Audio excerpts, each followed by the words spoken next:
Selamat malam dan salam sejahtera bagi kita semua. Yang terhormat Bapak Dendrian Ade Purnama Sarjana Seni yang saya kasih. Pada malam hari ini saya akan mempresentasikan hasil karya saya tentang logo dan simbol dalam seni. Sebelum itu saya akan memperkenalkan diriku. Namaku Richard Thomas Linardi dari kelas 11 IPS.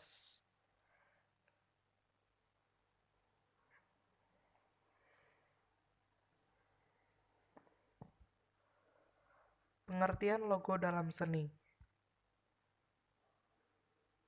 Logo adalah suatu gambar atau sekedar sketsa dengan arti tertentu dan mewakili suatu arti dari perusahaan, daerah, organisasi, produk, negara, lembaga, dan hal lainnya yang membutuhkan sesuatu yang singkat dan mudah diingat sebagai pengganti dari nama sebenarnya.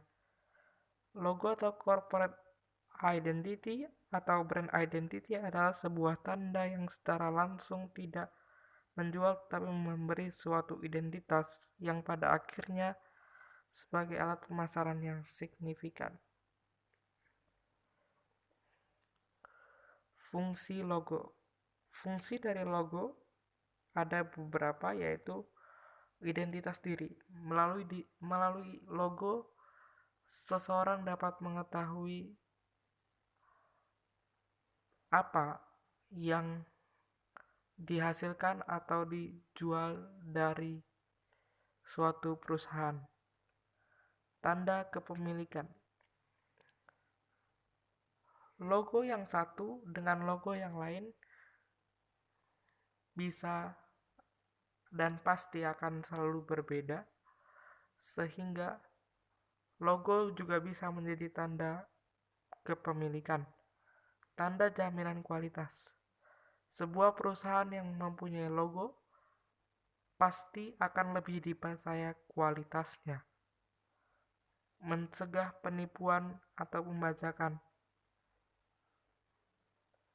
Logo juga dapat menjadi sarana untuk mencegah penipuan atau pembajakan. Misalnya dalam sebuah perusahaan,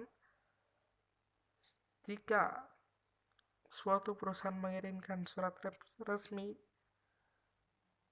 penjualan atau pembelian barang modal, tentu menggunakan logo perusahaan. Jika tidak ada logo perusahaan, maka itu bisa dicurigai sebagai penipuan. Menambah nilai positif, proporsi ilegal suatu produk atau organisasi, mengkomunikasikan informasi seperti keadilan, nilai, dan kualitas. Jenis-jenis logo.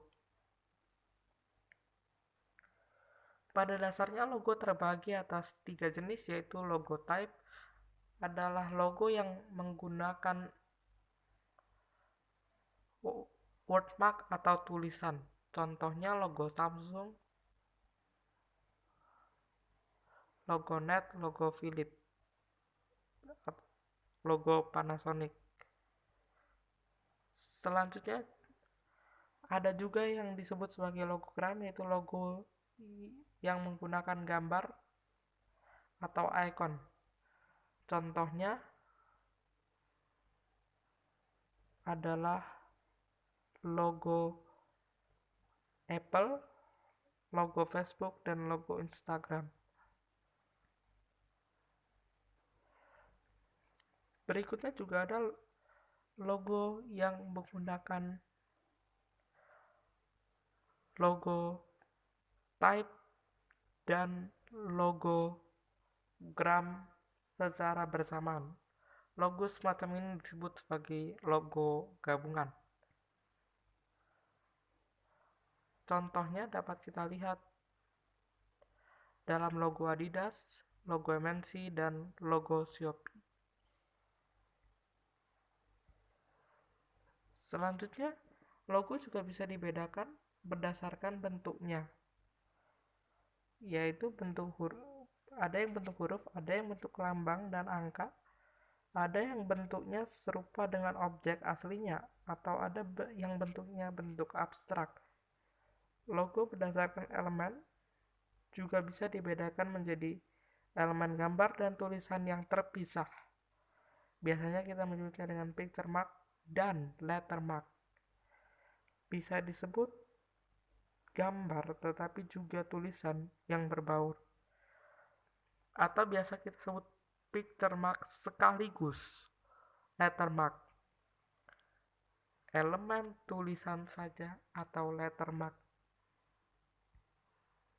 Selanjutnya kita akan membahas tentang aspek-aspek logo. Sebuah logo harus memenuhi aspek yaitu original atau keaslian, legible atau tingkat keterbacaan yang tinggi, simple atau sederhana,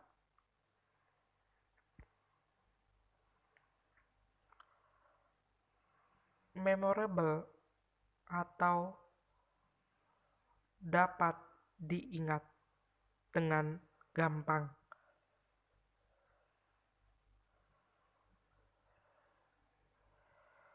Yang berikut hal-hal yang perlu diperhatikan dalam membuat logo. Yang pertama, tipografi, yaitu serif atau jenis tulisan. Yang kedua, warna, karena warna dapat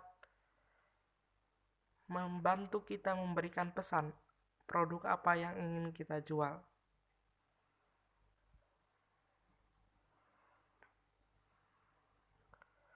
Yang ketiga, bentuk.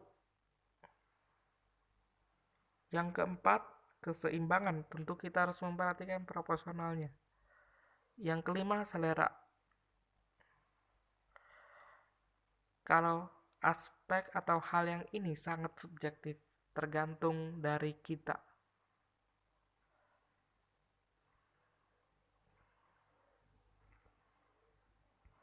Yang berikut, riset. Riset dalam membuat logo sangat penting.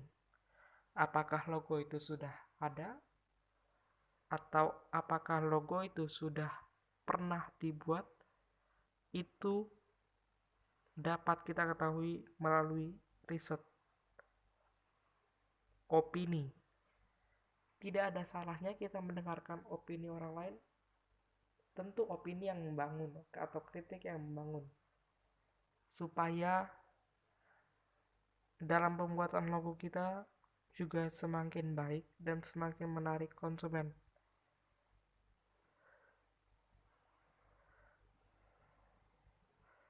Demikianlah presentasi ini Bapak.